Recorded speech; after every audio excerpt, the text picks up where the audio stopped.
Primeira Epístola a Timóteo. Saudação. Paulo, apóstolo de nosso Senhor Jesus Cristo, por ordem de Deus, nosso Salvador, e de Jesus Cristo, nossa esperança. A Timóteo, meu verdadeiro filho na fé, graça, misericórdia, paz da parte de Deus Pai e de Jesus Cristo, nosso Senhor. Falsos doutores. Torno a lembrar-te a recomendação que te dei quando parti para a Macedônia. Devias permanecer em Éfeso para impedir que certas pessoas andassem a ensinar doutrinas extravagantes e a preocupar-se com fábulas e genealogias. Essas coisas, em vez de promoverem a obra de Deus, que se baseia na fé, só servem para ocasionar disputas. Essa recomendação só visa a estabelecer a caridade, nascida de um coração puro, de uma boa consciência e de uma fé sincera. Apartando-se desta norma, alguns se entregam a discursos vãos. Pretensos doutores da lei, que não compreendem nem o que dizem nem o que afirmam.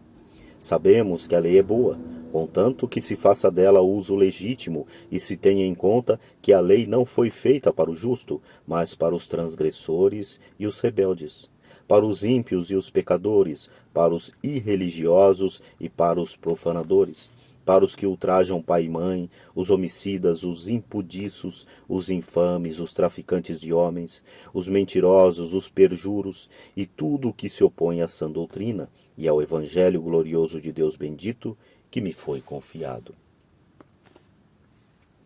Paulo, objeto das atenções de Deus. Dou graças àquele que me deu forças, Jesus Cristo, nosso Senhor, porque me julgou digno de confiança e me chamou ao ministério. A mim, que outrora era blasfemo, perseguidor e injuriador, mas alcancei misericórdia, porque ainda não tinha recebido a fé e o fazia por ignorância. E a graça de nosso Senhor foi imensa, juntamente com a fé e a caridade que está em Jesus Cristo. Eis uma verdade absolutamente certa e merecedora da fé. Jesus Cristo veio a este mundo para salvar os pecadores, dos quais sou eu o primeiro. Se encontrei misericórdia, foi para que em mim, primeiro Jesus Cristo manifestasse toda a sua magnanimidade, e eu servisse de exemplo para todos os que, a seguir nele, crerem, para a vida eterna. Ao Rei dos séculos, Deus único, invisível e imortal, honra e glória pelos séculos dos séculos. Amém. Exortação da fé. Eis aqui uma recomendação que te dou, meu filho Timóteo, de acordo com aquelas profecias que foram feitas a teu respeito. Amparado nelas, sustenta o bom combate, com fidelidade e boa consciência, que alguns desprezam e naufragam na fé.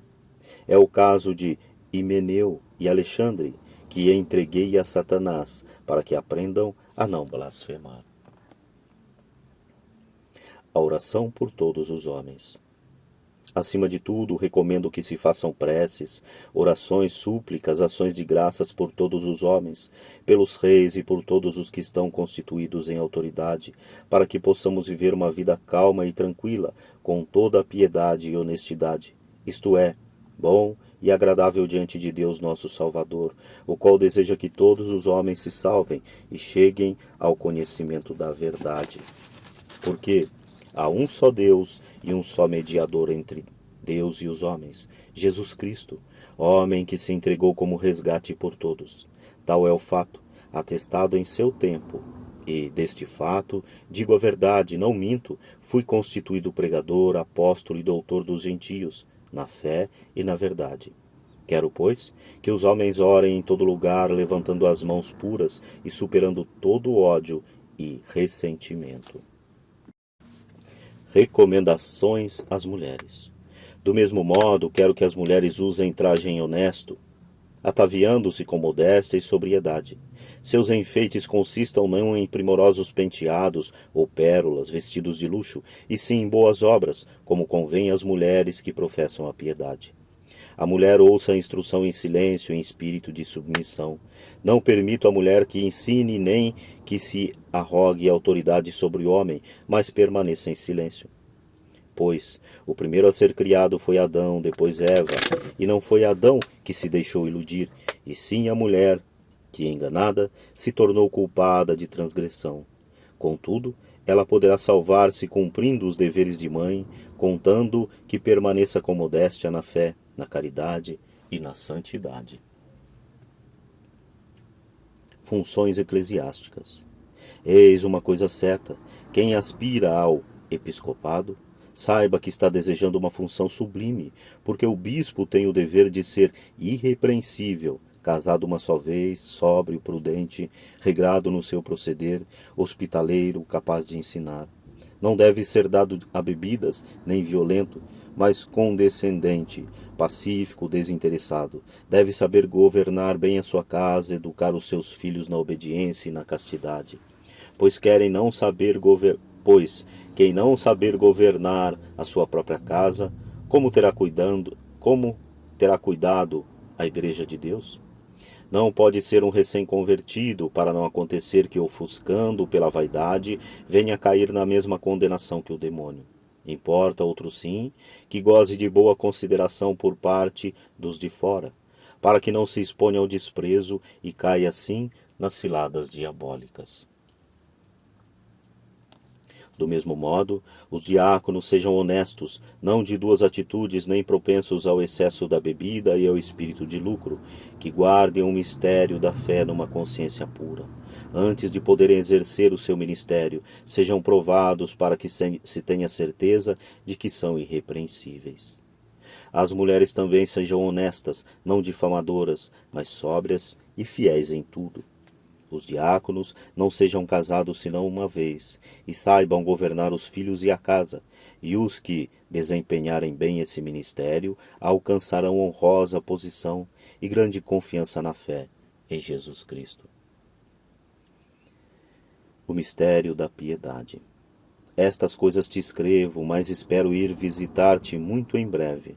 Todavia, se eu tardar, quero que saibas como deveis portar-se na casa de Deus, que é a igreja de Deus vivo, coluna e sustentáculo da verdade. Sim, é tão sublime, unanimemente o proclamamos, o mistério da bondade divina. Manifestado na carne, justificado no espírito, visto pelos anjos, anunciado aos povos, acreditado no mundo, exaltado na glória.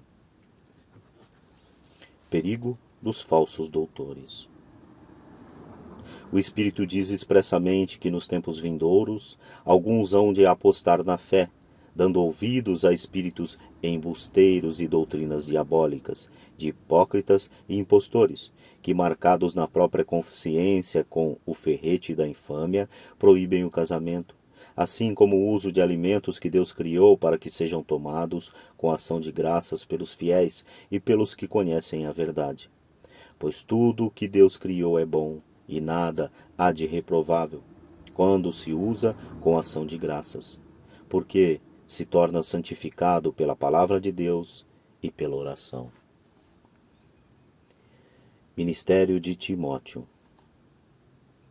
Recomenda esta doutrina aos irmãos, e serás bom ministério de Jesus Cristo, alimentado com as palavras de fé e da sã doutrina que até agora seguiste com exatidão. Quanto às fábulas profanas, esses contos extravagantes de comadres, rejeitai-as. Exercita-te na piedade. Se o exercício corporal traz algum pequeno proveito, a piedade, esta sim, é útil para tudo, porque tem a promessa da vida presente e da futura. Eis uma verdade absolutamente certa e digna de fé.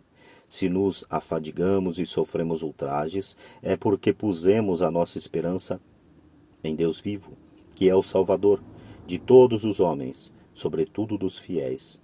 Seja este o objeto de tuas prescrições e dos teus ensinamentos. Ninguém te despreze por seres jovem, ao contrário, torna-te modelo para os fiéis, no modo de falar e de viver, na caridade, na fé, na castidade. Enquanto eu não chegar, aplica-te à leitura, à exortação, ao ensino. Não negligencies o carisma que está em ti e que te foi dado por profecia, quando a assembleia dos anciãos te impôs as mãos. Põe nisto toda a diligência e empenho, de tal modo que se torne manifesto a todos o teu aproveitamento. Olha por ti e pela instrução dos outros, e persevera nestas coisas. Se isto fizerdes, tu te salvarás a ti mesmo e aos que te ouvirem. Conduta com os anciãos e com as viúvas. Ao ancião não repreendas com aspereza, mas adverte-o como a um pai, aos moços como a irmãos, às mulheres de idade como as mães, às jovens como a irmãs, com toda a pureza. Honra as viúvas que são realmente viúvas. Se uma viúva tem filhos ou netos, como primeira obrigação aprendam estes a exercer com a própria família o dever da piedade filial e a retribuir os pais o que deles receberam. Porque isto é agradável a Deus. Mas a que verdadeiramente é viúva e desamparada, põe a sua esperança em Deus e persevera noite e dia em orações e súplicas. Aquela, pelo contrário, que vive nos prazeres, embora viva, está morta. Recorda-lhes isto para que sejam irrepreensíveis. Quem se descuida dos seus, e principalmente dos de que é sua própria família, é um renegado, pior que um infiel. Poderá ser inscrita como viúva apenas quem tinha pelo menos 60 anos de idade e casada uma só vez, conhecida pelo seu bom comportamento. Tenha educado bem os filhos, exercido a hospitalidade, lavado os pés dos santos, socorrido os infelizes e praticado todas as espécies de boas obras. Não admitas viúvas jovens, porque ao sentirem os atrativos da paixão contrária a Cristo, quererão casar-se outra vez e incorrerão na censura de ter violado o primeiro compromisso. Além disso, habituam-se a andar ociosa de casa em casa, e não só ociosas, mas também discretas e curiosas, falando coisas que não devem. Quero, pois, que as viúvas jovens se casem, cumpram os deveres de mãe e cuidem do próprio lar, para não dar a ninguém ensejo de crítica. Algumas já se perverteram para irem após Satanás. Se algum fiel tem viúvas em casa, procure dar-lhe assistência, de tal maneira que elas não sejam um peso para a igreja, a fim de que esta possa socorrer as que verdadeiramente são viúvas. Direitos dos sacerdotes. Os presbíteros que desempenham bem o encargo de presidir sejam honrados com dupla remuneração, principalmente os que trabalham na pregação e no ensino. Pois diz a Escritura: não atarás a boca ao boi quando eu pisar o grão.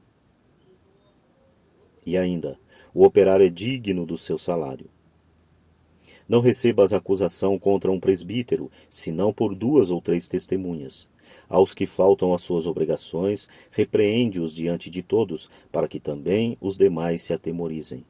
Eu te conjuro, diante de Deus e de Cristo, Jesus e dos anjos escolhidos, a que guardes essas regras sem prevenção, nada fazendo por espírito de parcialidade.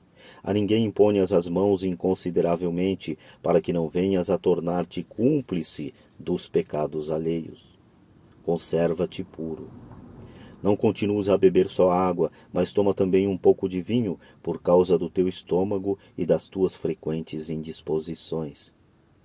Isso Paulo falando a Timóteo, né? Os pecados dos homens às vezes são conhecidos já antes de levados a juízo, outras vezes o serão depois.